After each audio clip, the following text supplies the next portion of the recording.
Bueno, queridos amigos, sabéis que pasado mañana celebramos la Fiesta Nacional Española, el aniversario del 528, el 528 aniversario del primer viaje transatlántico que dio como consecuencia el descubrimiento de un nuevo mundo. El descubrimiento de América se ha agrandado tanto la figura de Colón que a veces se ha minimizado la influencia que tuvo España en esta gesta. Todos recordáis que hace unos cuantos años en Nueva York, pues el día 12 de octubre se celebraba con una cabalgata, una especie de parade que llaman ellos, que iban todos por la Quinta Avenida, camino del consulado de Italia, para agradecerle a Colón y a los italianos el haber descubierto América. Bueno, afortunadamente los neoyorquinos parece que ya se han enterado de que no fue Italia, sino que fue España la que descubrió América. Pues yo estoy seguro de que entre los oyentes de la audiencia de esta conferencia, pues hay varios amigos míos, compañeros míos, expertos pilotos en vuelos transatlánticos, y saben los 4 puntos fundamentales que hay que tener en cuenta para programar un viaje transatlántico. Estos puntos, el viaje de Colón, pues está lleno, como todas las cosas que se hacen por primera vez, está lleno de errores y lleno de incógnitas. Tanto es así que yo he llamado a esta conferencia también Historia de un gran error, porque sobre todo en la distancia hubo un error tremendo. Bueno, pues la primera incógnita que nos encontramos con este viaje es que para programar un viaje transatlántico, lo primero que hay que saber son las coordenadas del punto de salida y del punto de llegada. Entonces, ¿cómo Colón sabía las coordenadas del punto de salida si los podía llevar? Pero del punto de llegada, ¿cómo sabía las coordenadas de Japón? ¿Y cómo tenía un mapa donde poder trazar la ruta y, suponiendo que fuera isógona, calcular el rumbo y la distancia? No cabe duda que en la distancia se pegó una columpiada enorme porque él calculaba que la distancia era 4 o 5 veces menor de la que realmente hay. ¿Y cómo pudo ocurrir esto? Pues esto es la primera incógnita. La segunda es que una vez que hemos trazado la ruta, nos sale una línea recta. Pero la verdad es que nosotros nunca vamos por una línea recta, sino que vamos siempre por una curva, porque la Tierra es redonda. Y tanto si vamos por el aire como si vamos por el mar, lo que describimos es una curva. Y esta curva puede cruzar a los meridianos con rumbo fijo, en cuyo caso llamamos loxodrómica, o puede cruzarla con rumbos distintos, en cuyo caso en el mismo mapa trazamos una curva. Y esto es lo que llamamos ortodrómica, que es como normalmente se funciona. Bien, pues como Colón fue en el primer viaje sin saber, porque yo no creo que Colón supiera esto de la loxodrómica y la ortodrómica, pero la realidad es que Colón siguió la loxodrómica en su primer viaje, fue a rumbo constante. Y esa ruta es mucho más larga que la otra de la ortodrómica, con lo cual tardó mucho y tampoco no llega. Bueno, pues ¿por qué en ese primer viaje sí va por la loxodrómica y en todos los demás viajes, los otros 3 que hizo, fue siempre por una ruta muy próxima a la ortodrómica? Pues es otra incógnita que tampoco sabemos. Luego, una vez que ya hemos trazado la ruta y sabemos por qué ruta vamos a ir, lo que hace falta es saber qué influencia puede tener el viento en nuestra ruta. Todos sabemos que en los modernos reactores de hoy en día, pues hay diferencias de 1 hora, incluso de más, entre la ida y la vuelta a América. O sea que si a unos reactores influyen de esa forma el viento, ¿qué no lo influiría a Colón? Que además el viento era su planta de potencia.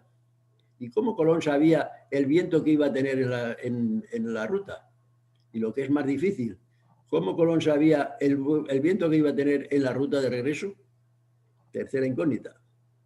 Una vez que tenemos todos esos datos, lo que hacemos es calcular qué cantidad de combustible tendremos que poner para llegar al destino, irnos al alternativo si no encontramos el destino y un margen de seguridad.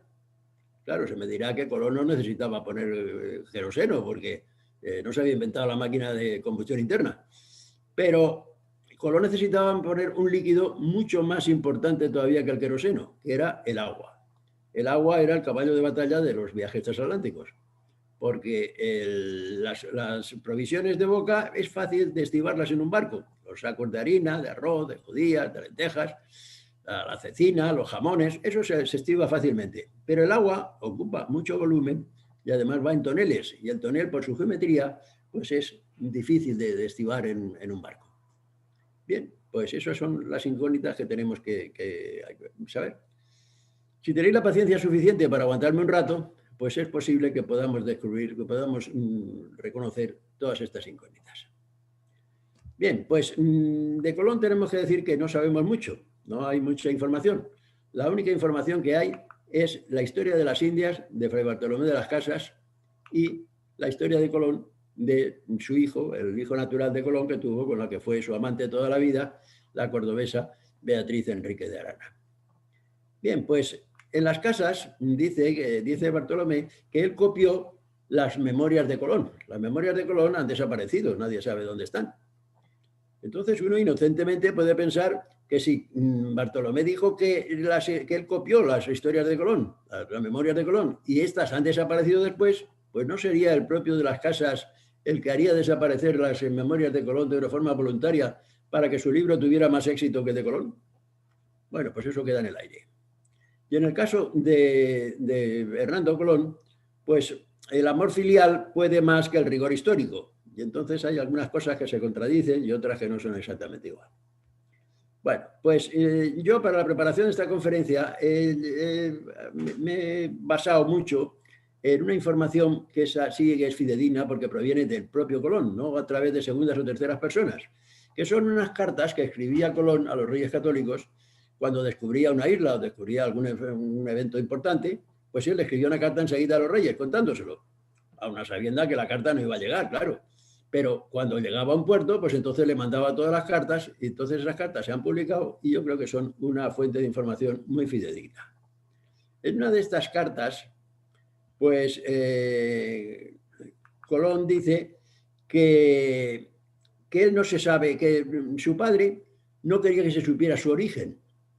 Entonces esto ha dado lugar a que muchos historiadores digan que Colón era judío, porque no quería que se supiera su origen. Bueno, otros dicen que no, que los ingleses dicen que Colón proviene de una familia escocesa que se había establecido en Génova. Los gallegos dicen que no, que Colón era de Pontevedra, porque en Pontevedra hay muchísimas familias con el nombre Colón, que por lo tanto tenía que ser de Pi. Los mallorquines dicen que no, que Colón era hijo del príncipe de Viana que vivía en Felanix, y que por lo tanto Colón es de Felanix. Bueno, incluso los catalanes dicen que no hay ninguna duda de que Colón era catalán, porque en sus escritos hay algunos giros catalanes. Entonces deciden que Colón era hasta eso. Bueno, fuera de chorradas, casi todos los historiadores están de acuerdo es en que lo más probable es que Colón fuera genovés. Y Colón, en una carta a los reyes católicos, les dice que él, que ha estado por la mar Mediterránea, ha recorrido toda la mar Mediterránea, que ha estado en los puertos de Barcelona, de Argel, de Bizerta, en Túnez, que ha estado en Sicilia y ha estado hasta en Constantinopla. Entonces, en la enumeración de todos estos puertos que ha dicho Colón que ha estado, pues ha hecho a una eminente historiadora colombina, que es Consuelo Varela, a editar un libro, que yo creo que es el último que se ha escrito de Colón, hace un par de años, que no sé si lo conocéis, que se llama Colón de Corsario a Almirante. Bueno, porque ella asocia a todos estos puertos que dice que ha estado Colón con los puertos que frecuentaban los piratas berberiscos en aquella época. Bueno, es una hipótesis, pero yo tengo otra que os contaré más adelante. En otra carta a los reyes católicos, Colón les dice que él que ha estado en la mar Oceana, en la mar Oceana y que ha atravesado la línea equinoccial. La línea equinoccial era el Ecuador. Y había entonces la leyenda de que el que atravesaba el Ecuador se derretía, porque hacía tanto calor en el Ecuador que se derretía. Bueno, yo no creo que Colón atravesara el Ecuador, pero sí que estuvo muy cerca, porque aquí cerca, en lo que ahora es Gambia, los portugueses tenían una factoría que se llamaba San Jorge de la Mina. San Jorge de la Mina hicieron este castillo tan bonito. Y resulta que en la mina pues había unas minas muy importantes de oro y de piedras preciosas. Entonces los portugueses pues tenían hecho unas travesías en el cual los barcos salían de aquí, de la mina, se iban a Cabo Verde, en Cabo Verde repostaban y seguían hacia Lisboa o Azores. Toda esta zona, los portugueses eran los únicos barcos que iban por aquí, porque sabéis que después de la toma de Constantinopla por los turcos, pues ellos cerraron los puertos de Asia Menor, los cerraron, lo que hoy llamamos Middle East, a todos los productos que venían de Asia, de las Indias, como se llamaba entonces. Entonces pasaba lo mismo que ahora, ahora igual. Ahora todos los productos que consumimos, todos vienen de la India, de China, de Japón, de Corea. Pues entonces pasaba lo mismo, sobre todo con las especias, que eran muy apreciadas por el personal de la Edad Media. Entonces esto era un gran negocio, el buscar una ruta alternativa, y los portugueses estaban buscando esa ruta alternativa. Ya, Bartolomé Díaz había descubierto el Cabo de las Tormentas, que luego sería el Cabo de Buena Esperanza, y luego, pues, perdón, luego Álvarez de Cabral y Vasco de Gama fueron los que consiguieron recorrer todo África y llegar hasta Goa y Macao en la India. Bueno, pues los portugueses, como he dicho antes, salían de aquí, de la mina, iban a Cabo Verde y de Cabo Verde seguían a Irlanda, porque el Colón dice que ha estado en el septentrión, en los mares de Inglaterra, de Irlanda, incluso de Islandia, a la que llama Frilandia. Entonces, pues para ir hacia Lisboa vemos que hay que ir con rumbo noreste, aproximadamente 30 o 40 grados. Y claro, este es el rumbo que trae los vientos alisios. Sabéis que los barcos de vela no pueden ir en contra del viento, tienen que abrirse al viento, que se llama ceñir o ganar barlovento. Entonces, en esa ceñida, metiéndose hacia el Atlántico, de los portugueses, para poder llegar aquí, pues se tropezaron con las Azores, razón por la cual las Azores son portuguesas. Entonces, en las Azores se encuentran con una noticia muy buena, muy gratificante, y es que el viento que ha soplado todo el tiempo desde el noreste, en las Azores ha rolado a poniente, y es viento que viene de poniente hacia levante. Y claro, con este viento, pues llevándolo por la aleta de babor, pues es muy fácil llegar hasta Inglaterra. Y si se mete con una empopada, pues es muy fácil llegar a la península, a Lisboa o a Cádiz. Y esto fue una noticia fenomenal. Esto entonces solo lo sabían los portugueses y Colón. Y este es el gran secreto de Colón, porque Colón con los portugueses lo que hace es ponerse un experto en los vientos alisios. Bueno, para ir contra el viento, ceñir, pues se utilizaban estas carabelas con velas triangulares, que son las que se utilizan para poder ceñir, y que en empopada, pues con estas carabelas tan bonitas, con esas velas cuadras, para aprovechar todo el viento en popa.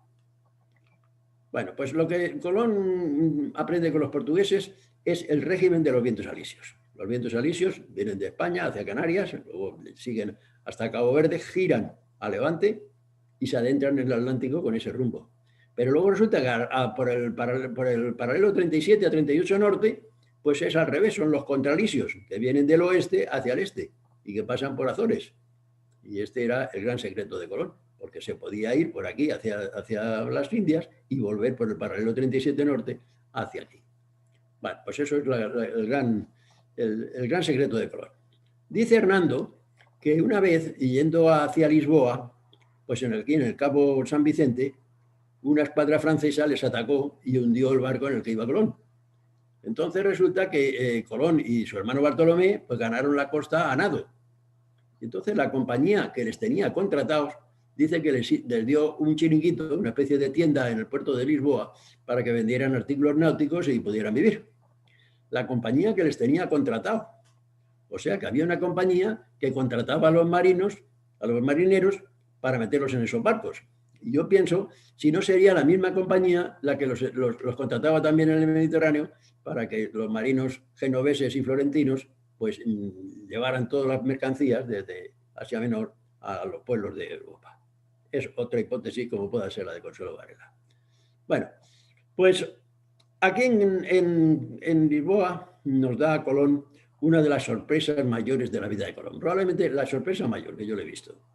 Y es que Colón estaba con su hermano rigiendo una pequeña tienda de artículos náuticos en el puerto de Lisboa. No creo que eso diera más que para sobrevivir, no creo que diera para mucho más. Entonces resulta que no era para codearse con la alta sociedad. Y de repente Colón pues se liga a una señora de la más alta sociedad lisboeta, nada menos que a Felipa Muñoz de Perestrelo, que era hija del gobernador de Porto Santo. Aparte que la señora, como vemos, está muy bien, pues aquí la vemos, parece una andaluza, con esa mantilla y la rosa en el pelo. Pues Colón demuestra ahí el gran poder de persuasión que tenía Colón. Debía tener una labia fenomenal, porque se ligó a esta señora y se ligó a otras muchas más. Incluso convenció a la reina para que la apoyara, que también tenía mérito eso. Bueno, pues Colón se casa con ella. Esta es la placa conmemorativa de la boda de Colombo, de Felipa, y se van a Puerto Santo. Se van a Puerto Santo, esta es la casa en la que vivió Colón en Puerto Santo, y allí nace su hijo Dieguito, y al poco tiempo Felipa muere.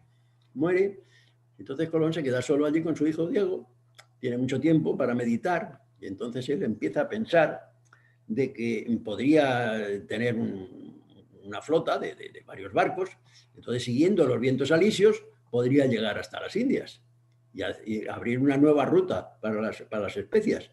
Y a la vuelta, pues subiendo para arriba hacia el paralelo 37-38 norte, cogería vientos en popa, vientos del oeste, y podría llegar a Azores y de Azores a la península. Pero había un problema. ¿A qué distancia estaban las Indias de Europa? Pues eso no se sabía. Entonces él tenía la duda de si sería una distancia aceptable para que la pudiera hacer o sería una barbaridad de distancia que no la podría nunca recorrer. Y con esa duda se vuelve a Lisboa y decide establecerse en Lisboa. Entonces un día iba paseando por el puerto de Lisboa y entonces se encuentra un amigo. El amigo era un canónigo de la Catedral de Lisboa, que pienso yo si no sería el mismo que los casó. Y entonces le dice, hombre, Cristóbal, ¿cuánto tiempo sin verte? ¿Qué es de tu vida? Y Cristóbal pues le explicó que, en fin, que se había quedado viudo, que tenía un hijo que se llamaba Diego y que tenía una obsesión. Y la obsesión era abrir una línea comercial con las Indias a través del Atlántico. Dice, hombre, qué casualidad. Precisamente yo tengo un amigo mío que es genovés que se llama Paolo Toscanelli, que es este señor. Paolo Toscanelli acaba de escribir un artículo en el que dice que él cree muy posible abrir precisamente esa línea a través del Atlántico, porque la distancia no es demasiado grande, es una distancia perfectamente asequible por los barcos, modernos barcos que tenemos hoy en día. A Colón le debieron de poner los ojos como platos y le dice, hombre, pues dame la dirección que le pongo enseguida un WhatsApp. Yo no sé si los WhatsApps estaban entonces, creo que no, pero sí estaba el correo. Entonces le manda una carta a Toscanelli pidiéndole pues, consejo e información sobre ese viaje. Y Toscanelli pues le contesta, le manda una carta dándole una serie de recomendaciones y mandándole esta carta, el mapa del Atlántico, el mapa que llevó Colón. Bueno, pues si en este se ha sobreimpresionado la imagen de América, si prescindís de esta imagen, pues lo que tenéis es el mapa con el que llegó Colón a América. Y este mapa, pues es un prodigio de errores, es una barbaridad, no se pueden poner más errores en menos espacio. Bueno, pues dice Toscanelli que, bueno, aquí veis que tiene paralelos y meridianos la carta. Los meridianos están espaciados 20 grados de longitud, 20, 40, 60, etc. El origen de los meridianos está en Lisboa, no está en Greenwich. Entonces resulta de que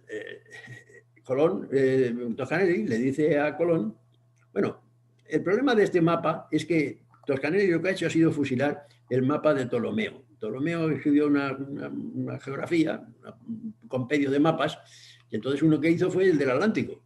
Esto es España, esto es la costa, esto es el Golfo de Bengala, el Golfo de Nigeria, ¿verdad? Y aquí a la izquierda no hay nada, claro, porque no se sabe lo que hay. Y entonces Toscanelli lo que hace es ponerle lo que Marco Polo había contado de su viaje a Asia. Entonces lo que hace es que todas las islas de Japón pues las pone juntas en esta especie de habichuela a que le llama Zipango, que es Japón, pero se equivoca y la pone al sur de China, que es Cathay, en vez de al norte. Japón, como sabéis, está al norte, enfrente de la península de Corea, que no figura aquí.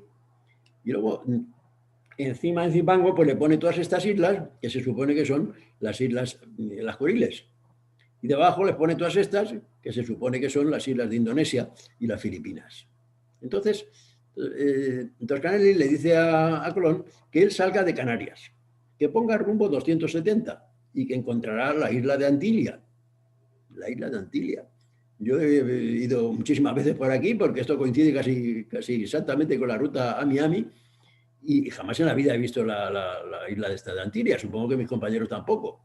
Esto pues debía ser un mito, pues como era la Atlántida, como eran las 7 ciudades de Cíbola, como era Papeque o la isla de Quevira, o la ciudad de Quevira. Bueno, que luego al final no existían, esto no ha existido. Bueno, pero que él, siguiendo la línea esta de 270 grados, pues llegaría al norte de Zipango. Y entonces, después de repostar aquí en Zipango, pues podría irse hasta China. Entonces, la cosa era magnífica. Colón estaba encantado porque le dijo que la distancia de Canarias a Japón sería como mucho de 5.000 kilómetros. La realidad es que la distancia de Canarias a Japón son 19.000 kilómetros. O sea que no hubiera llegado en la vida Colón a Japón si no se hubiera tropezado con las Bahamas. Bueno, pues, ¿cómo es posible que hubiera este error tan grande? Aquí vemos la carta de Ptolomeo, en la que ya también hay meridianos y paralelos, y tiene el mismo error que la de Toscanelli, porque claro, Toscanelli se la fusiló. Igual, unos errores en distancia enormes. ¿Y a qué se debe estos errores en distancia? Pues porque Ptolomeo cogió la información que le dio Posidonio de Apamea. Este es el culpable, este muchacho es el culpable de todo. Y veréis cómo por una tontería de una multiplicación, pues creó ese problema tan enorme que hubo en la Edad Media en cuanto a la distancia en los mapas de la Tierra. Este muchacho, Posidonio de Apamea, que no era tonto, era un sabio, era filósofo, era cartógrafo, era astrónomo, geógrafo, un tío muy culto, pero era un nervioso, era un culo inquieto que siempre quería correr con las cosas y esas carreras le costó muy caro. Bien, pues este muchacho pensó, un día que se ve que no tenía nada que hacer, dijo, hombre, ¿y por qué no calculo yo el perímetro de la Tierra? Porque si calculara yo el perímetro de la Tierra con esa formulita que se acaba de inventar del 2πr, pues yo podría saber el radio de la Tierra. Y sabiendo el radio de la Tierra, puedo saber cómo es de gorda la Tierra. Y entonces se valió de un truco muy curioso, que es que se fue a la isla de Rodas, la del Coloso. Entonces aquí observó que la estrella Canopus es la estrella más brillante que hay en el firmamento después de Júpiter. Y que cuando Canopus estaba en el horizonte, pues el hombre se fue a Alejandría y vio que en Alejandría, pues la distancia, veía la estrella Canopus con un ángulo de 7,5 grados. Esto lo hizo con unos instrumentos muy primitivos, supongo que sería una ballestilla o una cosa así de poca exactitud.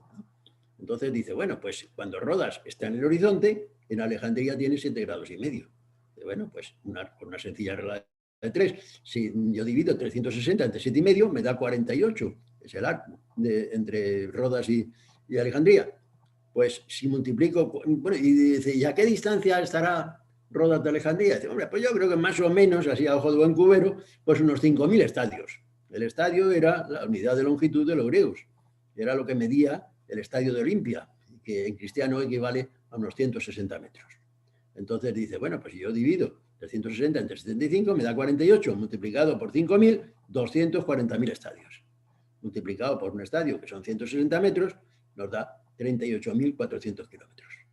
38.400 kilómetros es una cifra relativamente aproximada a la real, que son 40.000. Bien, pero es una cifra todavía más cercana a 39.000 kilómetros, que es lo que calculó 150 años antes el sabio griego Aristófanes. Bien, pues esta cifra de 39.000 kilómetros es la que tiene como buena los dos centros de la cultura geográfica de la Edad Media, que eran la Escuela de Navegantes de Sagres, en Portugal, y la Universidad de Salamanca, en España. Pues entonces, él lo deja así, 38.400 kilómetros es lo que calculó, pero llegan las nuevas, el tiempo pasa y como siempre pasa, llegan las nuevas tecnologías. Y las nuevas tecnologías era que se había inventado el astrolabio. El astrolabio pues era un cacharro para medir la altura de los planetas, de las estrellas, y que era más exacto que la primera observación que la hizo con una ballestilla. Bueno, y luego se había inventado también la corredera. La corredera es un instrumento que mide la velocidad de los barcos, como todos sabéis. No sé qué corredera era, no creo que fuera todavía la de los nudos, sería alguna otra corredera. Y el hombre se vale pues, del mismo truco, pero ya mucho mejor. O sea, él ve en la estrella Canopus en Rodas en el horizonte, y entonces lo que hace es se va a Alejandría, pero se va a Alejandría con un barco que tiene corredera. Y entonces lo que hace es medir el tiempo que tarda y la velocidad. Entonces sabemos que distancia es igual a velocidad por tiempo. Entonces calcula el tiempo que, la distancia, por el tiempo, calcula la distancia que tarda y la distancia le sale 3.750 estadios. Y esta es la segunda observación de Poseidonio. Cuando está en el horizonte, lo mide con un astrolabio en Alejandría y le salen 5 grados y medio, no 7,5 como vio la vez anterior. Entonces, si hubiera multiplicado 360 por 5,5, hubiera dividido 360 por 5,5, le da 65. Multiplicado por 3.750 estadios, pues salen 243.000, multiplicado por 160, tal, 39.000 kilómetros. Exactamente el mismo cálculo que hizo Aristófanes 150 años antes. Pero, como era un tío nervioso, pues en la emoción de que iba a calcular ya de una forma científica el perímetro de la Tierra, el hombre, en vez de multiplicar por 65, que tenía que han hecho, multiplica por 48, que era 48 era lo que había hecho en la primera observación. El tío se equivoca y le salen 180.000 estadios, que multiplicado por 160 da 28.800 kilómetros, cuando la realidad es que son 40.000. Entonces lo saca a bombo y platillo y dice, oiga, que me he equivocado, que no, que el perímetro de la Tierra son 28.800 kilómetros, no 39.000 como dije la vez anterior.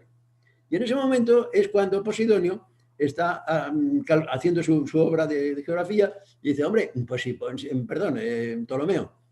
Entonces dice, pues Posidonio lo acaba de calcular y con instrumentos buenos y tal, pues será mejor la medición de Posidonio que no la de Aristófanes. Y entonces toma como buena esta distancia, 28.800 kilómetros del perímetro de la Tierra. Con lo cual mete la pata, esa metidura de pata se la transfiere a Paolo Toscanelli y Toscanelli le mete el golpe en la cuadra a Colón. Bueno, pues esta es el origen del error. Entonces Colón, que está encantado con esa distancia, pues se va inmediatamente a Juan II y le dice, bueno, le explica su proyecto. Y Juan II pues le dije, mira, yo de esto no tengo ni idea, así es que tú vete a Sagres, a la Escuela de Navegantes, que eso sí que saben, y explícaselo a ellos. Entonces Colón pues se va a Sagres, se lo explica, y los de Sagres, que tenían datos de 39.000 kilómetros de Aristófanes, pues le dicen que no, que eso es imposible, que Japón está mucho más largo de lo que dice él y que no va a llegar nunca. Entonces Juan II le dije que no puede apoyar eso, porque la corona portuguesa lo que está implicada es en sacar la ruta alternativa a través de África, una ruta larguísima, pero que Vasco de Gama consigue realizarla. Bien, pero que vaya a Castilla a ver si en Castilla tiene más suerte con los reyes de Castilla. Entonces, Colón pues se va a Palos y aquí viene pues toda esa historia que todos conocemos de los monjes de la Rábida, de Fray Hernando de Talavera, de Medina Sidonia, Medina Cel y todos esos, y al final consiguen que tenga una audiencia con los reyes. Esta es la famosa cuadro de la audiencia con los reyes. Y el pintor, pues, ha tenido gran habilidad en ver la sensación que tiene la reina. Está con el brazo apoyándose en la cabeza, como diciendo, vaya rollo que me está metiendo este tío. Claro, le dice lo mismo que Juan II. Dice, mira, yo de esto no sé nada. Así es que tú vete a Salamanca, que en Salamanca sí que saben. Entonces, Fray Hernando de Talavera, que era el confesor y el asesor de la reina, pues le prepara una reunión entre geógrafos en la Universidad de Salamanca para que les explique el tema. Y la Universidad de Salamanca pues da el mismo veredicto que dio la Escuela de Sagres, porque tiene el mismo dato, el dato de Aristófanes. Le dice, no, mira, esto es imposible, no vas a llegar nunca a Japón. Pero, sin embargo, el informe de Salamanca tiene una postilla que yo creo que es la que convence a la reina para que apoye el programa.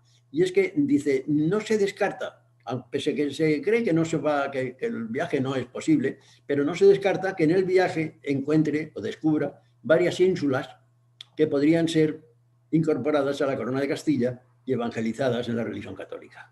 Y esto sí que le convence a la reina Isabel, esto sí le gusta mucho a Isabel.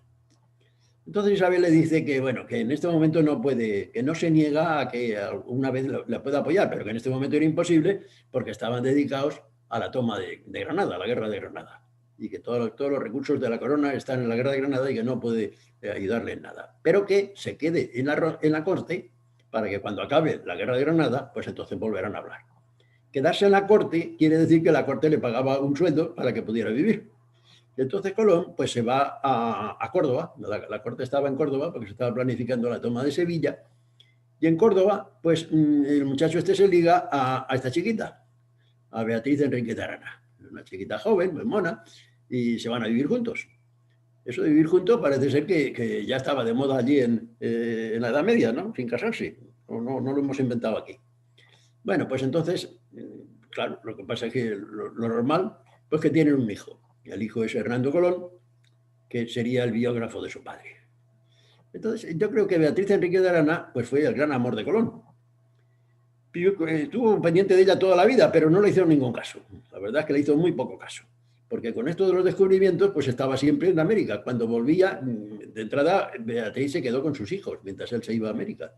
Y cuando volvía, pues le daba algo de dinero, la veía unos días y se volvía a ir otra vez para América. Total, que la pobre Beatriz se pasó toda la vida esperándolo. Y al final, como veremos al final de la conferencia, en el testamento de Colón, pues él muestra el pesar que tiene de lo mal que se ha portado con Beatriz y ruega a sus herederos que se porten mejor que de lo que se portó él. Bueno, pues la guerra de Granada por fin acaba. El famoso cuadro de la rendición de Boabdil. Colón está por aquí, entre todo el público. Y entonces, pues cuando acaba la guerra, pues Colón quiere volver otra vez a ver a la reina, a ver qué le dicen. Entonces, Fray Hernando de Talavera no era nada partidario de Colón, porque decía que eso iba a ser un desastre, que no iba a llegar a ningún lado. Pero cambia de opinión porque tiene una información de que Colón está en contacto con la corona de Inglaterra y que los ingleses están dispuestos a financiar el viaje de Colón. Y entonces, claro, esto ya le cambia la cosa. Y le dice a la reina, mire, si no apoyamos nosotros a Colón, lo va a apoyar Inglaterra. Y la gloria será de Inglaterra y no de España. Entonces la reina decide tener una entrevista con Colón. Aquí vemos en esta pintura que ya la cosa ha cambiado. Fijaros cómo el pintor representa la atención con que la reina y todo el mundo está escuchando todo lo que dice Colón. Entonces se reúnen en el campamento de Santa Fe, y en el campamento de Santa Fe se firman las famosas capitulaciones de Santa Fe, que la reina traga con todo lo que quiere Colón, que es una barbaridad. Almirante de Castillas, el 10% de todo lo que se saque, la gobernación general para él y para toda su descendencia, el 20% de todos los viajes, en fin, la intemerata. Pero la reina dice, bueno, va a descubrir un par de islas nada más y lo mismo me da. Vale. Esta es la estatua en Granada conmemorativa de las capitulaciones de Santa Fe. Bueno, pues vamos a ver en cuánto sale esto, hacer unos números, a ver en cuánto sale este viaje. Y los números salen en 2 millones de maravedíes, de los cuales la corona tenía que aportar algo más del 50%, 1.150.000, me parece recordar que era lo que tenía que aportar la corona. 500.000 maravedíes los tenía que aportar Colón. Y el resto lo tenían que aportar el personal, la población de Palos, porque estaban castigados, que habían pescado más al sur del Cabo Bojador, que era el límite. Bien, pues cuando dijeron, bueno, pues vamos a ver, la corona, ¿cuándo puede hacer efectivo el 1.150.000 maravedíes? Bueno, pues la corona está en concurso de acreedores, no tiene un duro. Se lo ha gastado todo en la conquista de Granada. Entonces la reina propone el demorar el viaje hasta que la corona, la hacienda se haya repuesto. Pero el asesor financiero de la reina, hoy sería el ministro de Hacienda, que era un judío converso llamado Luis de Santángel, pues dijo, hombre, este pobre muchacho le estamos ya demorando muchísimo tiempo su viaje y no se lo vamos a demorar más. Así es que yo lo pongo de mi dinero, adelanto ese dinero, el 1.000.000 y pico de maravedíes, para que vaya y ya me lo cobraré cuando la iglesia, la hacienda esté más boyante. Bien, los 500.000 maravedíes de Colón no tenían duro, claro. Entonces, pues el asesor financiero de la corona de Aragón, que era también otro judío converso que se llamaba Juan Otto, pues es el que le presta los 500.000 maravedíes a Colón. Y el resto, pues lo tiene que poner la población de Palos a base de concederle tres carabelas para el viaje. Colón se va a Palos, le presentan a los hermanos Pinzón, fundamentalmente a Martín Alonso Pinzón, que era el más famoso marino que había en Palos. Le presenta a Juan de la Cosa, que era también otro marino importante y cartógrafo. Y Juan de la Cosa tenía una carabela que se llamaba La Gallega. Era grande y una carabela importante. Entonces a Colón no le gusta el nombre y le ponen la Santa María. Los hermanos Niño, que eran también otros famosos marinos de Palos, pues tienen una carabela que se llama La Niña y que es muy marinera y también la aportan. Y Pinzón tenía alquilado una carabela que era la más rápida que había, la más marinera que había en Palos, que era la Pinta.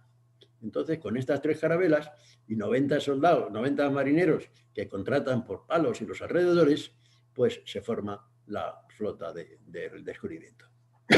Perdón. Bueno, pues el 3 de agosto de 1492 sale esta flota rumbo a Canarias. El error está aquí en esta bandera, que lógicamente no es la bandera que llevaba, claro, esta es la bandera de Carlos III, que Carlos III no había nacido todavía. Entonces, la bandera que llevaban era esta, la bandera de los Reyes Católicos, con la F de Fernando y la I de Isabel. Esta es la bandera que llevaba Colón. Bueno, pues Colón se decide, se empieza el viaje yendo a Canarias, pero Canarias tiene 7 islas. ¿A qué islas iba Colón? Pues Colón, nosotros, si a cualquiera de nosotros nos hubieran dicho, hombre, ¿en qué isla queréis repostar? En Canarias. Pues todos hubiéramos dicho, pues hombre, o en Tenerife o en Las Palmas. Son las 2 ciudades las 2 islas más importantes, ¿no?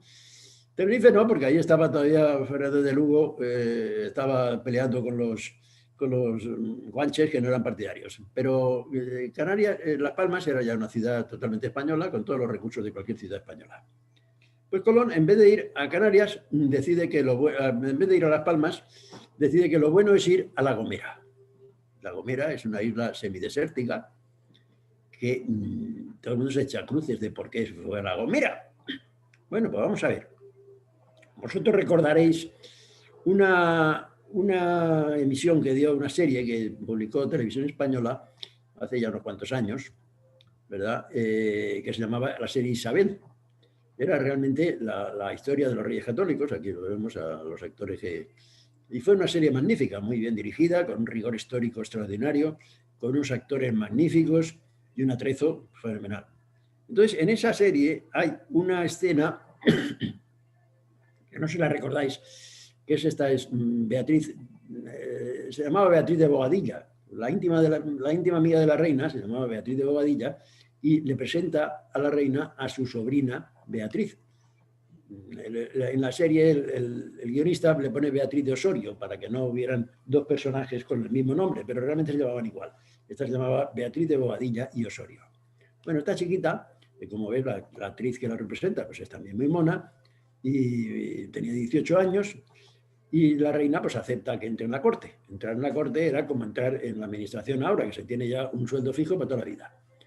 Bueno, pues entonces esta chiquita, en la austera corte de los Reyes Católicos, pues fue un terremoto. Porque dicen que tuvo amores con muchos cortesanos. Entre otros, uno muy famoso fue con el gran maestre de la Orden de Calatrava, que había hecho votos de castidad. Y parece ser que la castidad la perdió con esta señorita. Pero dicen que también tuvo amores con un extranjero que había en la corte, que se llamaba Cristóforo Colombo, y que estaba buscando a ver quién le financiaba un viaje que quería hacer a no se sabe dónde. Bueno, pues aparte de esos amores con Colón, parece ser que el rey Fernando el Católico, que era católico de cintura para arriba nada más, pues resulta que mojó también con la tal Beatriz. Y la reina, cuando se entera, pues hay una escena muy famosa de que le propina una sonora bofetada al rey. Es la primera vez que se ve que una reina le da una bofetada al rey. Y la reina, que era más lista que el hambre, pues dijo, bueno, vamos a ver cómo me quito yo a esta chiquita de encima sin que ofenda demasiado a su tía, que era muy amiga suya. Entonces decide que había por allí entonces en la corte un chaval que le llamaba Hernán Peraza. Hernán Peraza era hijo del gobernador de La Gomera, que se llamaba igual, Hernán Peraza el Viejo. Estaba esperando que la reina le confirmase como gobernador por herencia de su padre. Entonces la reina ve el cielo abierto, hace de Celestina y consigue casar a Beatriz con Hernán Peraza y los manda a los dos para La Gomera. Mandar a La Gomera en el siglo XVI pues era como mandarte ahora a Tasmania o al Polo Norte, o un sitio así que no se sabe exactamente si se puede volver. En La Gomera, pues Beatriz tiene un hijo y al poco tiempo los gomeros le tienden una emboscada al marido, a Hernán Peraza, porque parece ser que no hacía muy buena letra y lo matan. Entonces se queda viuda y se queda Beatriz viuda, gobernadora de La Gomera hasta la mayoría de edad del hijo. Y es en este momento cuando Colón sale a su viaje del descubrimiento. Dice, hombre, pues si voy a La Gomera, aparte que a lo mejor se le puede dar una alegría al cuerpo, pues mi amiga Beatriz me va a ayudar más en las tareas de repostaje y tal, que si no me voy a otra isla que no me conoce a nadie. Y parece ser que esa fue la razón de la afición de Colón por La Gomera, porque volvió en el segundo viaje y en el tercero. En el cuarto ya no volvió porque Beatriz se había casado con Alonso Fernández de Lugo, el gobernador de Canarias. Bueno, pues en el viaje a La Gomera se produce una tragedia. La tragedia es que la Pinta pierde el timón. Pierde el timón. Perder el timón de un barco en medio del Atlántico pues es una cosa muy importante, claro, se queda el barco al garete. Menos mal que ahí estaba Martín Alonso Pinzón y con dos remos y una tabla y unos cabos lo ató a aquello y creó un timón de fortuna y con ese pudo llegar. Colón esta vez ya con muy buen criterio le dice, hombre, vete para Las Palmas porque allí será más fácil de repararlo que no en La Gomera, que no hay nada. Entonces, aquí hay una cosa realmente dudosa de en qué momento Colón decide irse a La Gomera y abandonar a Pinzón para que fuera a Las Palmas. Esto era muy grave, ¿verdad? Una formación que va, como se llama en el ambiente marinero, en conserva, es decir, en formación. Abandonar a un barco que está con problemas y largarse los otros a otro puerto, pues no es una cosa bien vista. Entonces, en opinión de mi amiga Elena Costa es la directora del Museo Colón de Las Palmas, pues ella opina de que Colón debió de seguir con la Pinta hasta ver la bahía de Gando. Porque ella opina que hay razones para suponer que Pinzón fondeó en la bahía de Gando. Y tiene alguna lógica, porque cuando vas a Las Palmas, pues lo primero que se ve es la bahía de Gando, donde está el aeropuerto, como todo el mundo sabe. Y es una bahía muy cerrada, muy conservadora, y entonces parece ser que Pinzón fondeó allí para reparar un poco el timón y seguir a Las Palmas. Y entonces Colón se fue a La Gomera, aunque sí es cierto que enseguida se volvió a Las Palmas para supervisar las tareas de trabajo de la Pinta, y como entonces no habían todos los hoteles que hay ahora en Las Palmas, pues entonces el gobernador le invitó a que estuviera en su casa. Esta es la famosa casa del gobernador, que la conoceréis la mayoría de vosotros, allí en el barrio de la Vegadilla. Y entonces yo supongo que también invitaría a Pinzón. Y estuvieron allí pues cerca de un mes. Hoy es donde está el Museo de Colón, que lo habréis visto la mayoría de vosotros. Bueno, pues allí se repara la Pinta y cuando ya está reparada, pues se vuelven otra vez a La Gomera, se reúnen con la niña y con la Santa María y salen ya por fin todos hacia el redescubrimiento, la ruta del descubrimiento. Este es el Castillo del Conde, que fue la última morada de la gobernadora. Aquí salen ya las tres carabelas hacia las Indias. Bueno, Colón tenía previsto tardar como mucho 30 días en llegar a las Indias, a Zipango. Y si en 30 días no llegaba, se tenía que volver al alternativo, que eran las Azores. Pasaron los 30 días y no se veía tierra. Entonces ya la tripulación de la Santa María pues prácticamente se sublevó y estuvieron a punto de tirar a Colón por la borda, porque se querían volver inmediatamente.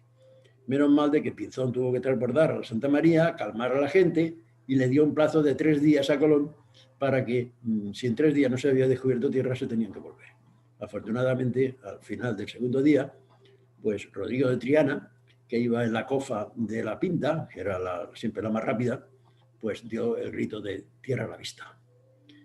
Y ese grito de tierra a la vista lo había premiado la reina con 10.000 maravedíes. 10.000 maravedíes para el primero que viera tierra. Y el primero fue Rodrigo de Triana. Pero se quedó sin los 10.000 maravedíes. Porque Colón, esto fue una cosa muy fea de Colón, dijo que el día antes, él por la noche había visto unas hogueras. Y unas hogueras solo podía ser en tierra. Luego el primero que había visto tierra era él. Y entonces se quedó con los 10.000 maravedíes. Que luego se los entregó a Beatriz, con el viaje de vuelta, pues se los entregó a Beatriz. Pero bueno, esto estuvo feo.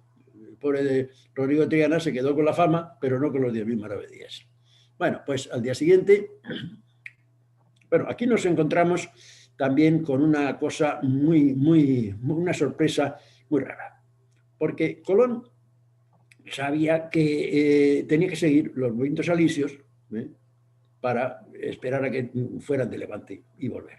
Pues no, pues en el primer viaje Colón sigue como una regla rectilínea el paralelo del sur de Canarias. Aquí no encuentra ya viento, se va hacia el norte a ver si lo encuentra, no lo encuentra y ya decididamente se va hacia el sur. ¿Por qué Colón sigue esta ruta? Pues sigue esta ruta por el Tratado de Cascacobas. El Tratado de Alcacobas, vemos aquí la línea de demarcación que va por el sur de Canarias y va todo aquí. Esto realmente en el tratado no viene, no dice que sea un paralelo, dice simplemente que se prohíbe a los barcos de la cristiandad ir abaixo de Canarias contra Guinea. Abaixo de Canarias contra Guinea quiere decir que no pueden pasar de la zona esta de Canarias. Entonces se interpretó que esto era un paralelo. Sabéis que el Tratado de Alcacobas pues, fue el que acabó con la guerra de sucesión de Castilla. A la muerte de Enrique IV, pues la heredera era su hija Juana. Pero sabéis que había un rumor entre la población muy extendido de que Juana era hija, no podía ser hija de Enrique IV porque Enrique IV era totalmente gay, no tenía ninguna afición por las mujeres y por lo tanto no podía ser su hija. La hija lo más probable es que fuera hija de don Beltrán de la Cueva, que era el íntimo amigo de la reina. Y por eso le llamaban Juana la Beltraneja. Bueno, pues esto dio lugar a que los nobles, parte de la nobleza española en Toros, declararan a Isabel como heredera al trono de Castilla, mientras que otros dijeron que no, que era Juana la Beltraneja la heredera. Entonces esto produjo una guerra de sucesión, participó Portugal, porque la madre de Juana era portuguesa, y esta acabó con el Tratado de Alcacobas. Bueno, esta es la línea de demarcación. Y entonces esta es la razón por la que Colón, la reina le dijo a Colón y a todos los participantes que llevaran mucho cuidado en no infringir este tratado, no pasar de esta línea. Como Colón tuvo que pasar, pues realmente lo infringió. Bueno, pues este tratado lo ratificó el Papa Sixto IV en la bula Aeterna Regis, que castigaba nada menos que con la excomunión al que cruzara esa línea. Una cosa tremenda. Bueno, en todos los viajes ya nunca fue color. Este es el rojo, está el primer viaje y todos los demás, pues siempre fue con los vientos alisios para abajo. Bueno, pues Colón en el día 33 del viaje creo que encuentra, parece ser que fondea aquí, en lo que ahora es Green Bay, porque dice que había una laguna allí enfrente, que debía ser esta, o se supone que ahí es donde desembarcó Colón, en la isla de Guananí. La isla de Guananí, a la que le puso por nombre San Salvador. Bueno, pues Colón inmediatamente preguntó dónde estaba Zipango y dónde estaba el Gran Khan, que llevaba un mensaje de los reyes para el Gran Khan. Nadie sabía nada de Zipango, ni preguntó dónde había oro, y siempre la respuesta de los indios a los españoles siempre era la misma. El oro nunca estaba allí, el oro siempre estaba en otro sitio. Entonces los españoles se iban para el otro sitio y los dejaban tranquilos. Y eso es lo que repetían siempre los indios. Bueno, pues Colón está hecho un lío. Bueno, aquí le vemos a Colón al día siguiente, pues con el pendón de Castilla y la espada desenvainada, pues tomando posesión de la isla en nombre de los reyes católicos. En este cuadro hay una figura, la figura de este fraile con el crucifijo. Esto es falso, esto es una licencia del pintor. Colón no llevaba ningún fraile ni llevaba ningún cura, por lo tanto esta imagen sobra. Bien, pero Colón está hecho un lío. Está hecho un lío porque él calcula la latitud. La latitud la calculaba con bastante facilidad. No así la longitud es otra historia, pero la latitud en la meridiana se podía hacer perfectamente. Y él calcula que está aquí, y que entonces tenía que estar enfrente de Zipango. Pero lo que ve son islas, nada más. Entonces dice, bueno, pues entonces es que yo estoy en las Kuriles y el mapa está mal. Y Zipango está más abajo. Y bueno, pues esa es la duda enorme que tiene Colón. Y una duda razonable, claro. Pero entonces está convencido que esos son las Kuriles. Y empieza a ir de las islas. Aquí en San Salvador, la siguiente es Asunción, le pone por nombre Asunción, que es una acepción de la Virgen muy española. Después va a la Isabela, lo que hoy es Long Island. Y es que en la Isabela se llevan un susto importante. Se llevan un susto porque por la noche la Santa María pega con la quilla en el fondo. En el fondo del mar, porque había muy poca profundidad. Y menos mal que con la salida del sol vino la pleamar y pudieron sacarla de allí. Pero entonces Colón dijo que todas estas islas había muy poca profundidad. De hecho, en los vuelos a Miami, que se pasa por aquí, por las islas estas, por las Bahamas, pues aquí se empieza el descenso. Y es muy fácil ver, en los días despejados, se ve el fondo del mar, porque no hay más de 2 o 3 metros de agua en esta zona. Y entonces Colón le puso a estas islas, islas de baja mar. Posteriormente, cuando llegaron los anglosajones, dijeron, ¿esto cómo se llaman estas islas? Islas de baja mar. Ah, Bahama. Y Bahama, la J se convirtió en H aspirada y acabó siendo Bahamas. Las Bahamas es una aberración de la palabra española que era bajamar.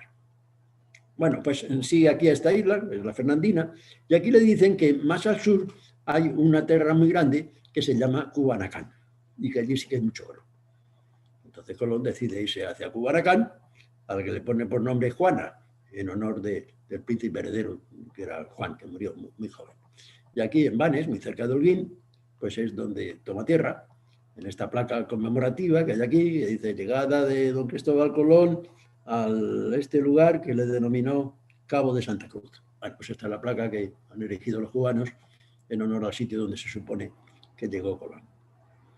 Entonces, los indios le dicen que sí, que efectivamente que dentro de la isla hay mucho oro. Y los tripulantes dicen, pues venga, vámonos por el oro. Pero Colón estaba más interesado en los descubrimientos que en el oro.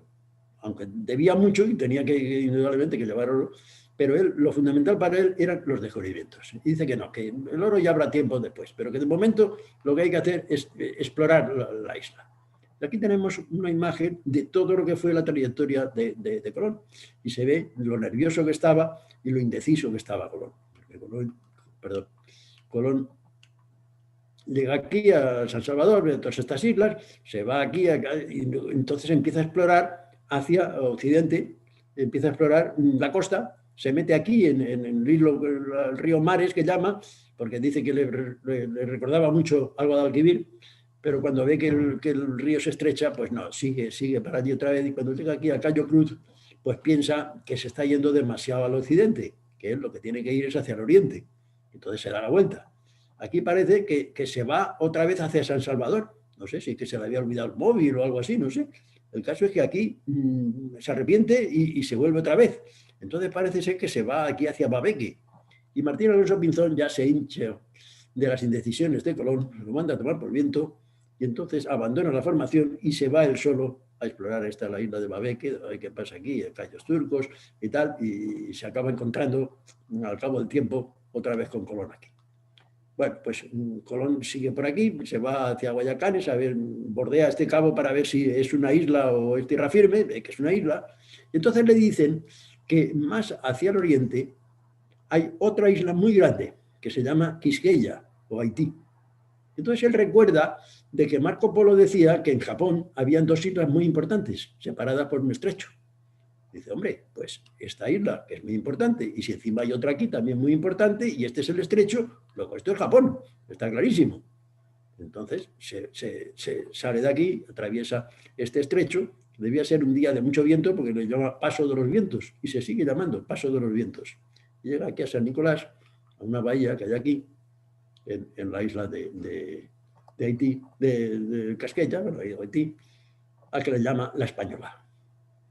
Bien, pues Colón decide...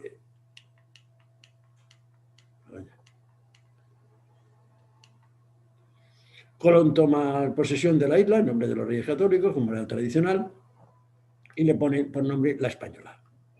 Bien, pues empieza toda la exploración de toda la costa norte de Haití, de la Quisqueya.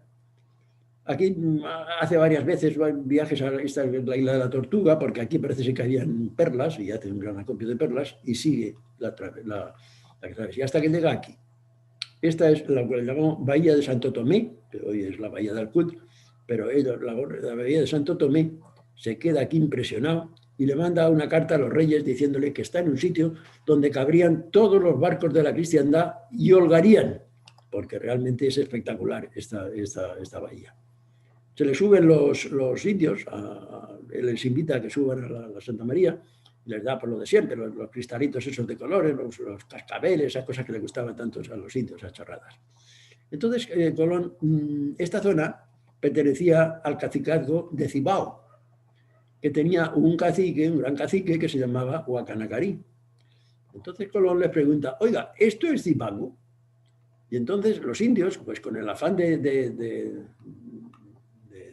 hacer cosas agradables para la gente, ¿no? Y el parecido de la palabra Zipango con Cibao, pues le dicen, sí señor, esto es Cibao. Dice, y aquí estará el gran Can. Dice, señor, aquí está el gran cacique Guacanagarí. Y también la similitud de las palabras y tal, pues hace que Colón respire hondo y diga, ahora sí que estoy seguro que estoy en Japón. Y eso fue una empanada fenomenal. Bien, pues los indios le dicen, él le dice a los indios que él lleva un mensaje para el Gran Can, para el Gran Caribe, para el Gran Cacique Guacanagarí. Y dice, bueno, pues dánoslo y nosotros iremos. Dice, no, no, no, esto tiene que llevar una comisión para llevarlo. El mensaje era un pergamino muy bonito, con una cinta carmesí y grabado en lacre el escudo de los Reyes Católicos. Y estaba escrito en castellano, en latín y en griego. Yo creo que ninguno de los idiomas esos podía saber Colón, pero el pergamino era muy bonito.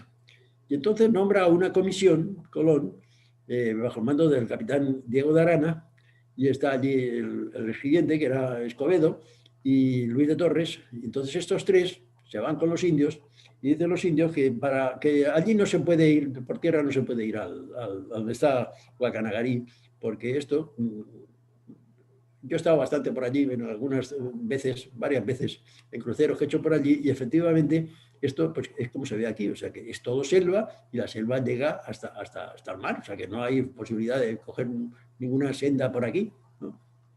Y entonces los indios dicen que lo que hay que hacer es salir de esto, girar a la derecha y enfrente hay una isla, hay una playa, perdón.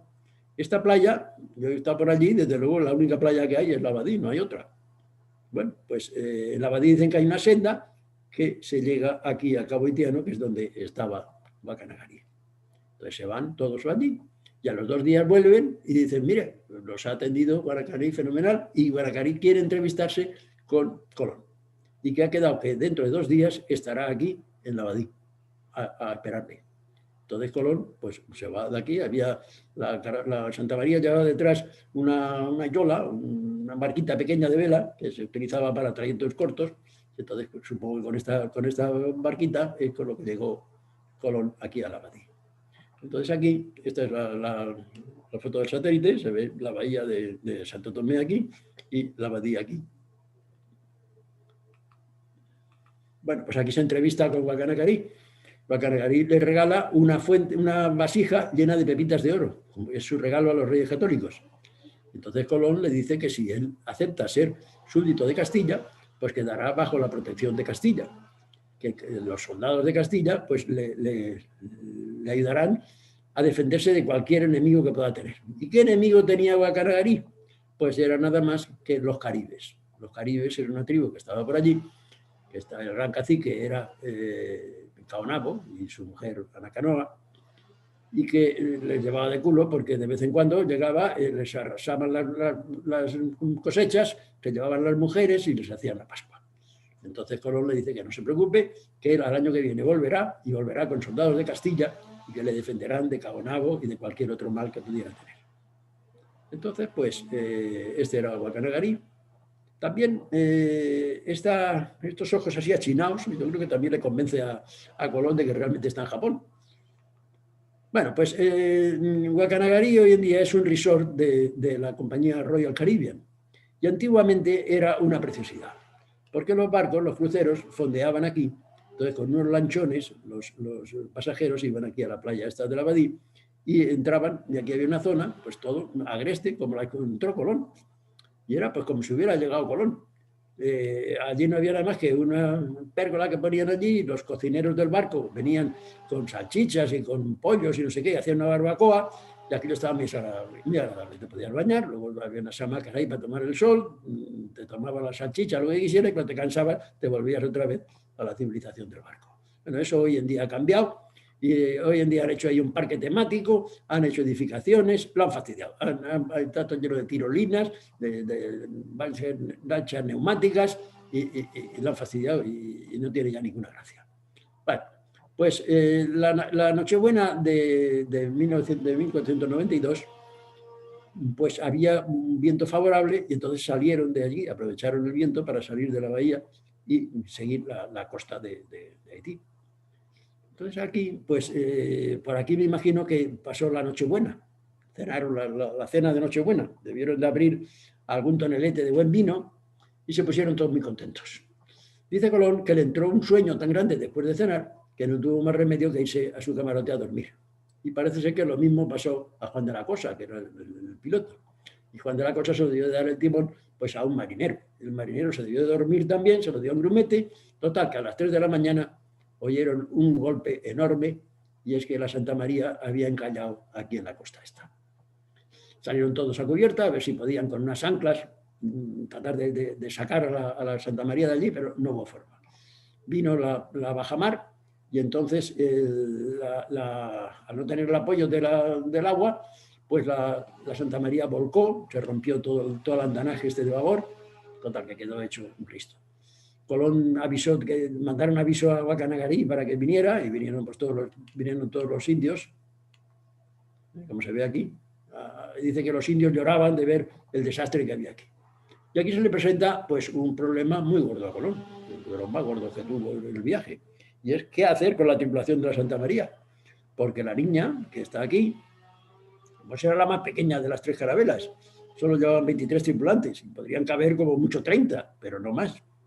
Y aquí habían, en la Santa María iban 45. Entonces, ¿qué hacer con esa tripulación? Pues entonces lo que deciden es hacer un fuerte. Con las maderas de la Santa María, las sacan fuera, hacen este fuerte, y allí le ponen pues las culebrinas que llevaba la Santa María, toda la pólvora, las municiones, todos los repuestos, en fin, todo. Y le dice, bueno, vosotros os quedáis aquí y yo al año que viene volveré a por vosotros. Llevar cuidado de estar siempre dentro del puerto, del fuerte, ayudar a Guacanagarí en lo que pueda, y desde luego no os metáis ni con los indios, ni con las indias, ni vayáis a buscar oro, ni historias de esas. Estar tranquilos. Bien, pues eso es lo que hizo, y Colón siguió. Este es Caonabo y su mujer, la princesa Anacanoa. Este es el fuerte de la Navidad. Y esto es una pintura que representa la vuelta de Colón al año siguiente, al fuerte de la Navidad.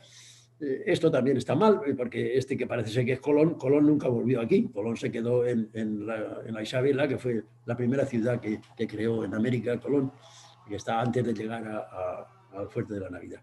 Aquí lo que vino fue Alonso de Ojeda, que realmente, que supongo que quiere ser sobra esta imagen. Alonso de Ojeda, fue el que vino. Y entonces encontró pues, los esqueletos de todos los españoles ahí, porque el fuerte se había destruido y habían matado a todos los españoles. Guacanagarí dijo que es que los españoles bueno, Guanacarí dijo, pero el que lo dice es que las casas, claro, las casas dice que Guanacarí dijo que habían sido los españoles que se habían portado muy mal, que se habían metido con las indias y no sé qué, y que entonces el pobre Caonabo y la princesa Anacanoa no habían tenido más remedio que matar a todos los españoles. Bueno, esas son las clásicas explicaciones de Bartolomé de las Casas, que siempre intentando favorecer a los indios, engrandecer a los indios y minimizar a los españoles, pues siempre tiene la misma historia. Esto es imposible que esto ocurriera así, porque no es posible que los indios, a un fuerte como tenían los españoles, con todas las armas de los españoles, con pólvora para parar un tren, pues los mataran a todos. No, esto tuvo que ser pues alguna treta de esta gente, de que o los invitaron a cenar y en la cena los atacaron, o bueno, no sé, alguna treta de esta seguro que hubo, y no es la versión que da Las Casas, que no es creíble. Bueno, el caso es que Colón pues sigue de la ruta y un día ven una vela por aquí. Claro, una vela solo podía ser la Pinta, y efectivamente es la Pinta. Se junta con Colón, se disculpa. Martín Alonso Pinzón se disculpa ante Colón de que es que él no vio que la señal de que se virara a la derecha y tal. Bueno, y Colón dice, bueno, pues vamos a dejarlo esto para cuando volvamos a España, ya lo encontraremos. Pero de momento es mejor seguir con los dos juntos. Siguen los dos juntos y entran en la bahía de Samaná y se fondean aquí en la playa del Portillo. Como veis, no es ninguna tontería. Fondean aquí. Y entonces aquí resulta que llegan unos marineros que con los botes desembarcan aquí, y los indios que estaban aquí, los muchachos de Caonabo, pues le tira una cantidad de flechas que todavía se ha quedado el nombre de Punta Flechas, y hoy en día todavía se llama Punta Flechas. Entonces Colón les ordena reembarcar y dice, bueno, estoy harto ya de más aventuras, así es que me vuelvo para España. Y se vuelve para España. Colón sabía que tenía que subir hasta el paralelo 37, encontrar los vientos contralisios de poniente, pero aquí pues hay una tempestad enorme, están a punto de zozobrar y se separan los dos barcos. Entonces la niña con Pinzón, perdón, la Pinta con Pinzón, pues se separa y Pinzón, como iba siempre con el barco más rápido, pues decide no esperar al otro y se larga y se va directo a España y acaba atracando en Bayona y le manda un mensaje a los reyes diciendo que el viaje ha tenido éxito. Colón, sin embargo, sigue hasta Azores y fondea aquí en Azores. Los portugueses le reciben muy educadamente, como eran los portugueses, pero pronto el gobernador se entera de que vienen del sur. Por lo tanto, han infringido el Tratado de Cascacobas y lo mete arrestado a Colón en esta casa. Y está allí una semana arrestado hasta que Colón pues, le explica que él es almirante de Castilla, que tiene todos los papeles de los reyes en el que le han autorizado este viaje, que tal, que cual. Y bueno, y curiosamente aquí se ve una estatua que luego le hicieron a Colón, una estatua feísima, que es esta. Entonces el gobernador les dice que, bueno, que le deja salir, pero a condición de que vaya a Lisboa y se presente al rey Juan II de Portugal. Entonces Colón se entrevista con el rey Juan II, le dice que bueno, que sí, que él reconoce que ha tenido que irse más al sur del paralelo de Canarias, pero que él cree que el Tratado de Cascacobas se refiere a las aguas de África, no se refiere a las aguas de Asia. Y Juan II le dice que no me voy a contar historias, que los paralelos tienen 360 grados y que son iguales en Asia, que en África, que en Oceanía. Y que entonces ha mandado a su embajador en Castilla que reclame todos esos territorios que ha creado Colón. Bien, le deja salir, entonces Colón pues vuelve a la península, a Palos, aquí es cuando llega a Palos, le reciben los frailes de la Rábida, y el mismo día llega Pinzón desde Bayona, pero Pinzón llega ya muy enfermo y se muere a los pocos días. Entonces Colón, después de descansar unos días, pues empieza el viaje, se va a Córdoba a ver a su amante y a sus hijos, y lo reciben por fin los reyes en Barcelona. Entonces a los reyes se les presenta un problema muy importante, porque el embajador reclama, de acuerdo con el Tratado de Cascacobas, y tenía razón, de que esos territorios pertenecen a Portugal, no pertenecen a España. Claro, los reyes católicos no querían de ninguna forma que eso se fuera a Portugal, pero por otro lado no querían enfrentarse a Portugal porque se estaba negociando la boda de la reina, de la infanta Isabel, hija de los reyes, con el infante Don Manuel, heredero de la trona de Portugal, con lo que se uniría a Portugal y España. Y claro, eso no lo querían tampoco desbaratar. Y entonces lo ponen en manos del Papa, que lo declarara, que lo resolviera el problema el Papa. El Papa era Alejandro VI, que era Rodrigo Borgia, natural de Játiva, íntimo amigo de los reyes, y un personaje de cuidado. Había tenido 10 hijos de 3 mujeres distintas, entre ellos la famosa Lucrecia Borgia. Bueno, pues el Papa Alejandro VI decide poner una bula, la bula intercaetera, de la que dice que no, que los territorios esos pertenecen a España. Y que eso del paralelo es una tontería, que lo que tiene que haber es un meridiano.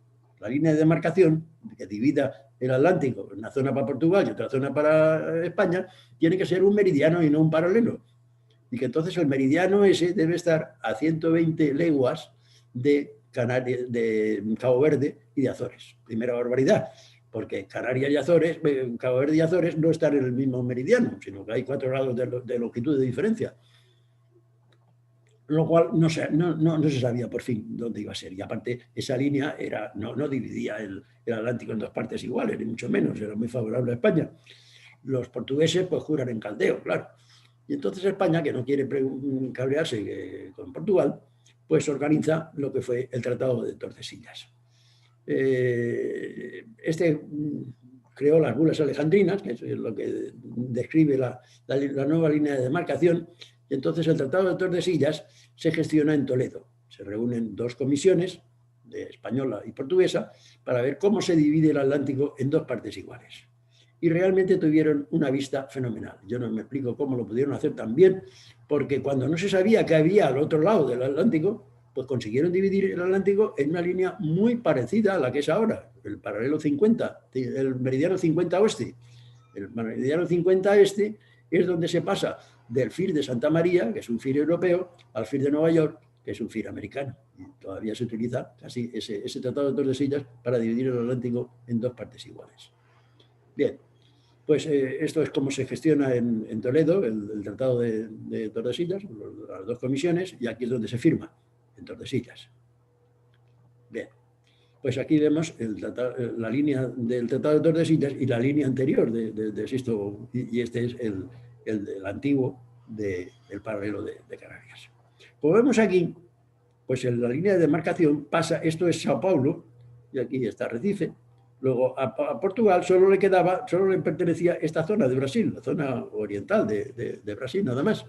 Lo que pasa es que España pues estaba acongojada de ver la cantidad de terreno que le había correspondido, que dijo, bueno, pues miro para otro lado y dejo que los portugueses pues atraviesen esta línea y se cepillaron todo Brasil. Se quedaron casi con la mitad de América del Sur.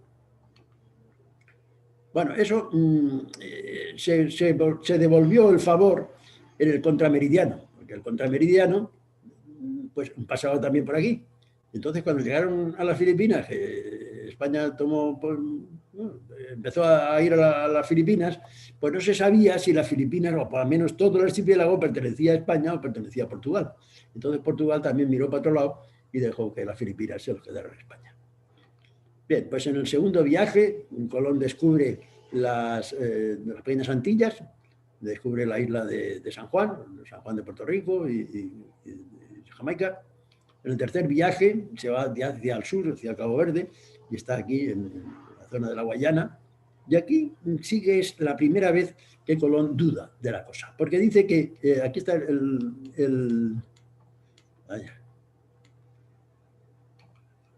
aquí está la desembocadura del Orinoco, y dice que un río tan grande como el Orinoco no puede venir de una isla, tiene que venir de tierra firme.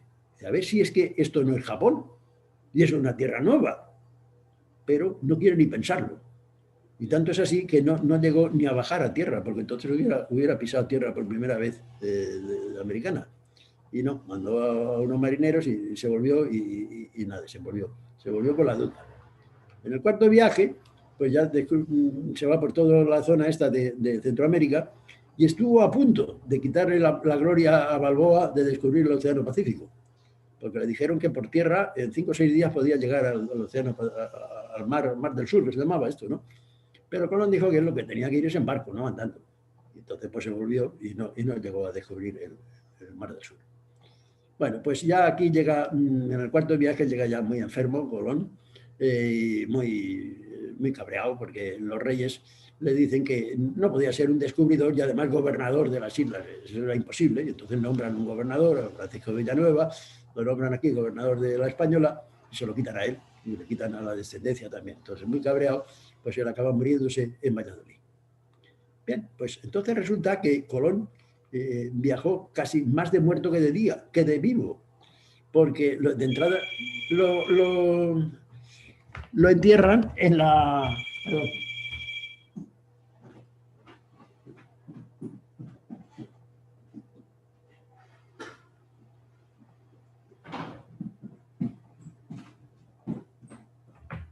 En la catedral de Valladolid, en la iglesia de San Francisco de Valladolid, está enterrado por primera vez. Entonces, al tiempo, su hijo Diego dice que, hombre, que Valladolid no tiene una categoría para ser la tumba de su padre, que su padre tiene que estar en Sevilla, porque Sevilla es la puerta de América. Entonces, pues, lo entierran en la Cartuja de Sevilla. Pero al poco tiempo, cuando muere ya Diego, pues su mujer, doña María Álvarez de Toledo, que era prima del rey y sobrina del duque de Alba, pues dice que él había oído siempre a su suegro decir que él quería morir, quería que le enterrasen en la Española, que había sido la labor de su vida, la ilusión de su vida.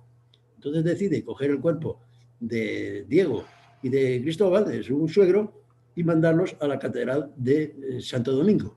Y esta es la tumba en la que estuvo Colón, en la catedral de Santo Domingo. Y estuvo hasta 1739, hasta 1795.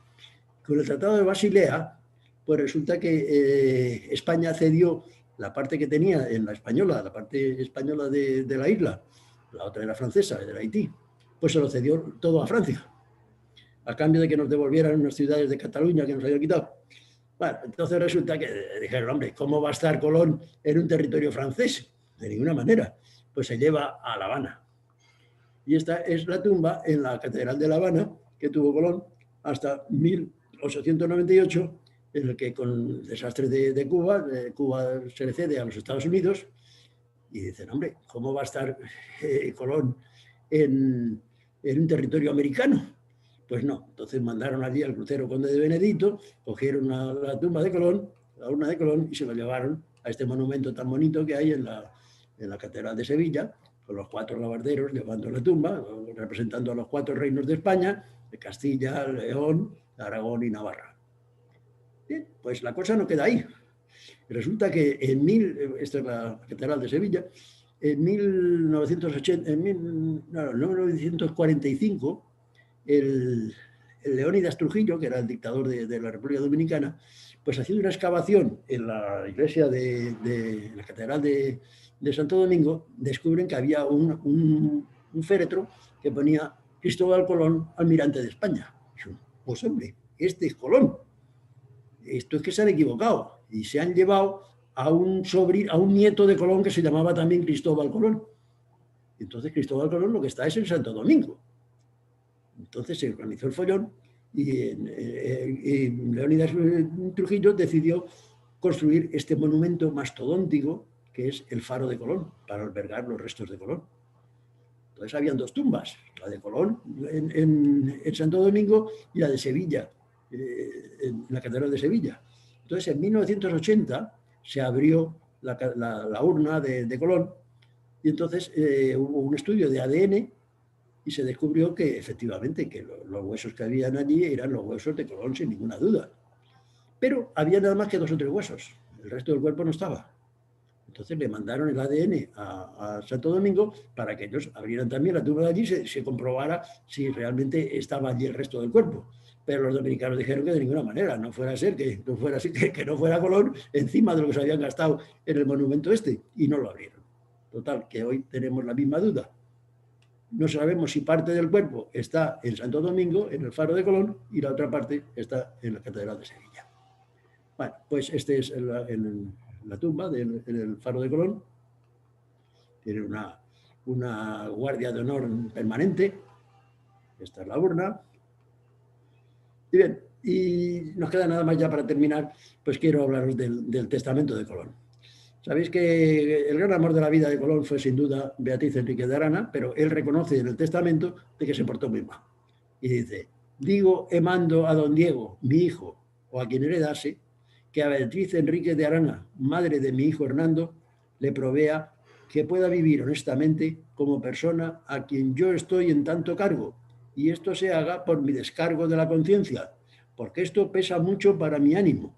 La razón de ello no es lícito describirla aquí. Nosotros vamos a respetar la opinión del almirante, aunque por otro lado pues es evidente cuál es la razón. La razón es que se portó muy mal.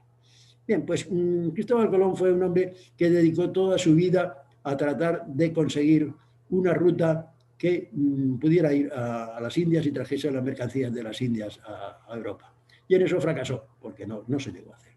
Pero siempre le quedará la gloria de haber sido el primer hombre que ideó, programó y realizó el primer viaje transatlántico. Descanse en paz, don Cristóbal Colón. Muchas gracias por vuestra atención.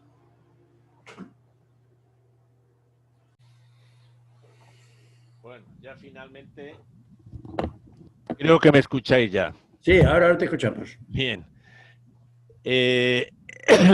Como os dijimos antes, si queréis hacer alguna pregunta, para no pasarnos, pues no excesivamente, pero a través del chat pedís la palabra y creo que podré abriros el micrófono.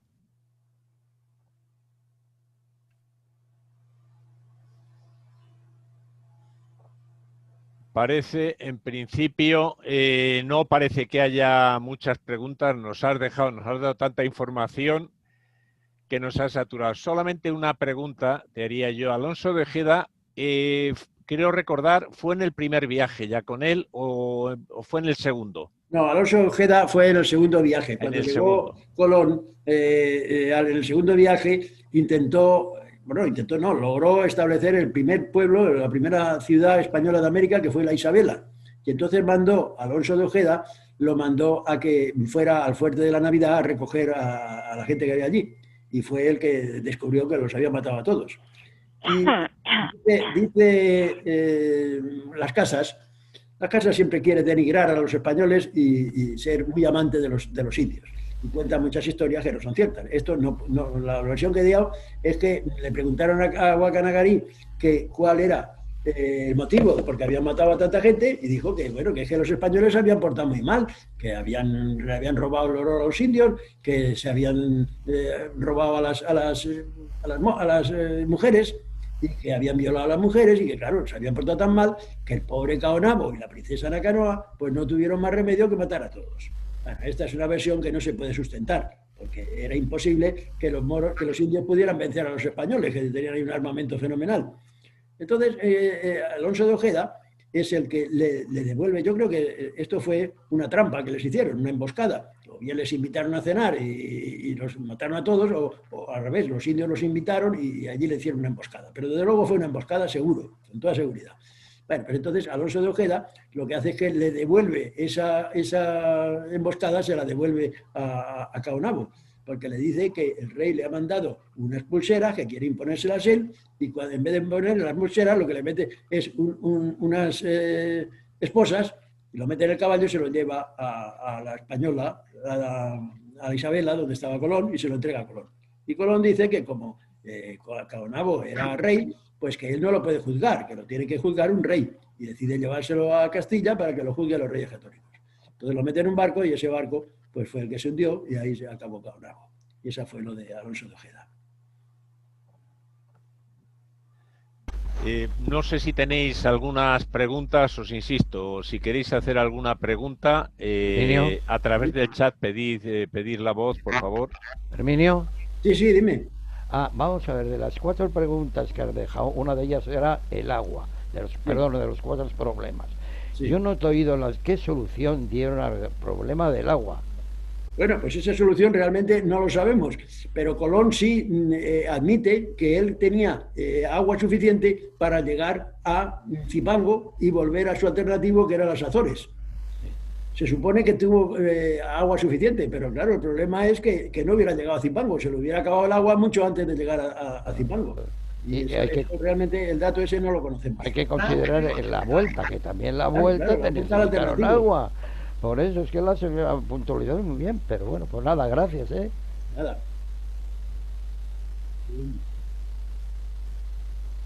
¿Quería decir algo? ¿Alguna pregunta más? ¿Me oís? Yo tenía una. Sí, te oímos, Kurt. Venga, Kurt, dime. Ya va, no, es muy sencillo, que me hizo cierta gracia cuando llega Colón y le pregunta y le dice al caudillo este que estabas tú mencionando de los indios, oye, ¿tú conoces al Gran Khan? Y dice, claro, que yo conozco al Gran Khan. Entonces tal. Y entonces dice, entonces soy japoneses, claro. Y el otro dice, pues nosotros somos lo que tú quieras, más o menos, ¿no? Y entonces yo con todo esto lo que me pregunto, viendo además un dibujo que antes has sacado tú, los rasgos de los indios y comparativamente con los japoneses, que algo se conocería de los japoneses, pues desde luego debía de crear ciertas dudas. Pues Colón me sorprende que lo tragó entero, se lo tragó entero. Y esto es lo que me ha sorprendido. Dice, ¿pero dónde estoy yo? Bueno, pues no, se tragó entero que estaba en Zipango en ese momento. ¿Y eso tiene alguna explicación? O sea... No, la explicación que yo le he dado es que la similitud de Cibao con Zipango fue la que indujo al error de los indios a decir que sí, que eso era Cibao. El otro entiende que eso era Zipango. Y con eso, y que dices tú, que tiene mucha razón, de que los rasgos de los indios estos pues, eran muy parecidos a los japoneses, pues él está convencido que donde está es en Japón. Ya. pues todo un cúmulo de cosas. Un cúmulo de casualidades y de errores. De errores, sí. Muy bien, muchas gracias. Oye, que estupendo, que me lo he pasado muy bien con tus disquisiciones y con todos tus adornos que has hecho en la conferencia, que desde luego es extraordinario, porque eso no es lo que hemos aprendido en el colegio, es un poquito más. Muchas gracias. Muchas gracias a ti, Kurt. ¿Algún otro queréis intervenir? Pues entonces, en ese caso, daros las gracias, en primer lugar, a ti, Herminio, porque en la conferencia, como decía Kurt, no solamente nos has contado la historia que conocíamos, sino que la has completado ampliamente. No solamente en el viaje, sino todo lo que hubo en torno a la generación del viaje y luego todas las decisiones, como las citas que has hecho, el Tratado de Tordesillas y el de Alcasova, primero, toda esa serie de trazados que configuraron después toda nuestra historia y la historia del mundo. Entonces, muchas gracias, Herminio. Y no sé, si quieres decir unas últimas palabras. No, simplemente agradecer a todos y pedir perdón por los problemas que ha habido técnicos, que bueno, es normal que la primera vez que hacemos esta conferencia pues surjan esos problemas, esperemos que la próxima no los haya. No te preocupes. Pues nada más, muchas gracias a todos y hasta la próxima, en 2 semanas. La idea, como ya os he adelantado a algunos, vamos a intentar cada 2 semanas tener una conferencia y normalmente las vamos a hacer los sábados. Vamos a hacerlas los sábados para facilitar también la asistencia a personas que todavía están en el mercado laboral. Muchas gracias a todos y un fuerte abrazo. Cuidaros.